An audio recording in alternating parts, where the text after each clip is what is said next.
So what I'd like to show you today is one way to get out a coin box that you need to drill out. Now I understand that there's lots of different websites out there that have different ways of doing it and will make it look really easy. It's not the easiest thing in the world, but it's not super hard either. The biggest thing that you need to do is get this piece of hardened steel out of the way. That's where the security guard for the key, you need to get that out of the way first. And there's many different ways to do that. So I'm going to show you one different way, which is a bit of a brute force method. It's not pretty, but it's the easiest to understand to start with. All coin boxes are basically the same in their design and how they lock.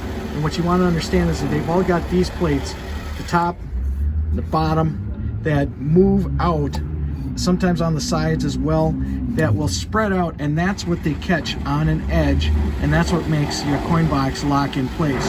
What we need to do is to get these slides to release by either dropping down or being able to move them up so we can get them out over the little lip that they attach to inside the washer or dryer, and then you can pull them out.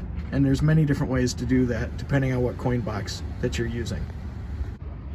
So now, what I was mentioning before in the beginning about the slides and where they lock, here's the lip that those slides lock on. And there's also then sometimes this middle part right here that the whole coin box sits in, but this lip is where those slides lock onto. And you know that sometimes there's a little bit of chipping or a little bit of denting here. As long as it's pretty well straight, no problems. That's why you want to be slow and steady with this when it's a machine that you want to keep, because you don't want to break this and bend this up, otherwise your coin box won't fit in correctly. First thing I'm going to do is I'm going to drill an X pattern with a Dremel in the faceplate of this coin box.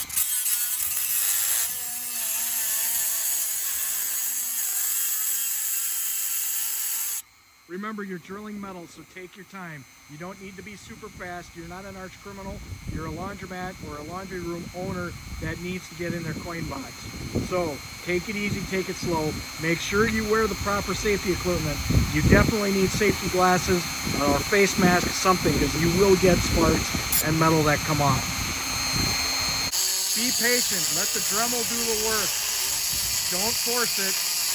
And remember, you're drilling metal, so you don't need to be at super duper fast speed.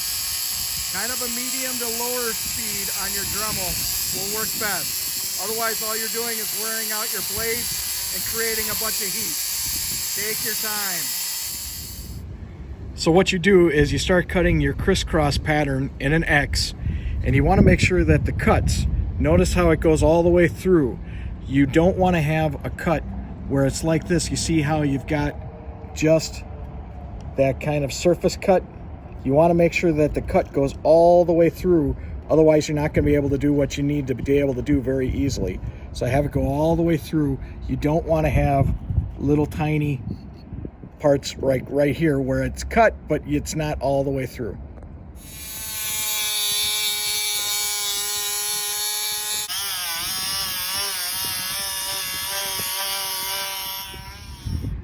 Once you've got your crisscross shape, now you can put in either a little crowbar or a flathead screwdriver or anything that you can use as a wedge. You want to pry these little pieces that you put, just cut, you want to pry them down. So you might need to hit them with a hammer, something like that. You want to pull them down.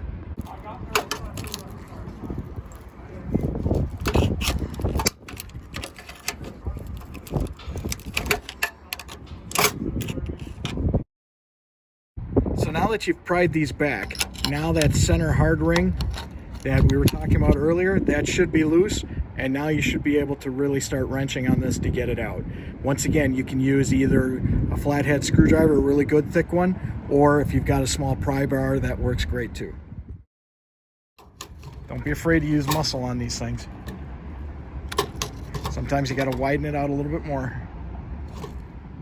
Once you get the little ends flared out a little bit more so you can get your hammer or pry bar in there, what I like to do is then go from the top down, because it seems to be easier to get the box to bend towards the bottom or bend towards the top to release those slides. And now we've got that centerpiece out.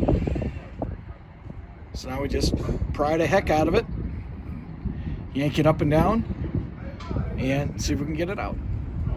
When I do this and have to break it down, I like to force the lever or any force downwards to pop the top as opposed to going up.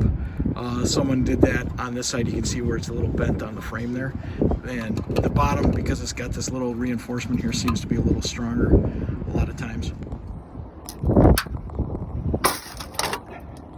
And voila, there you go. It's a lot of prying downwards, but as you can see, it tore that whole faceplate off, and there we go.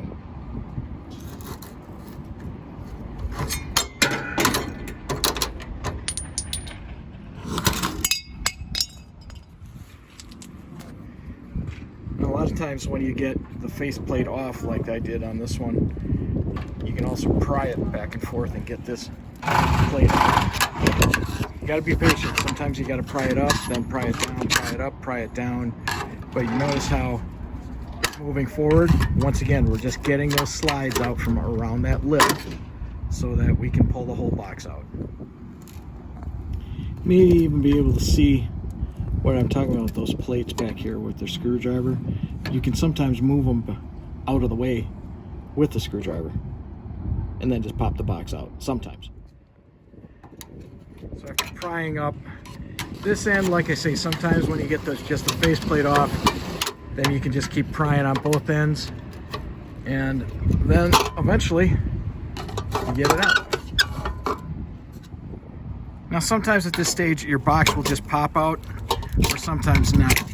So if that's the case, you can, if you just pull the front faceplate off, now you want to get some sort of a small lever, something behind this once again. Better yet, top and bottom, and work it till you can pop it down like that.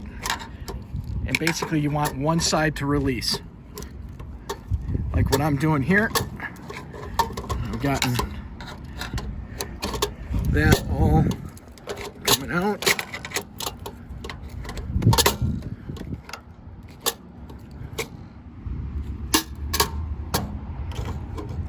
So now we've basically torn all of the front faceplate off. So all that took about an hour. Not bad for an hour's work, huh?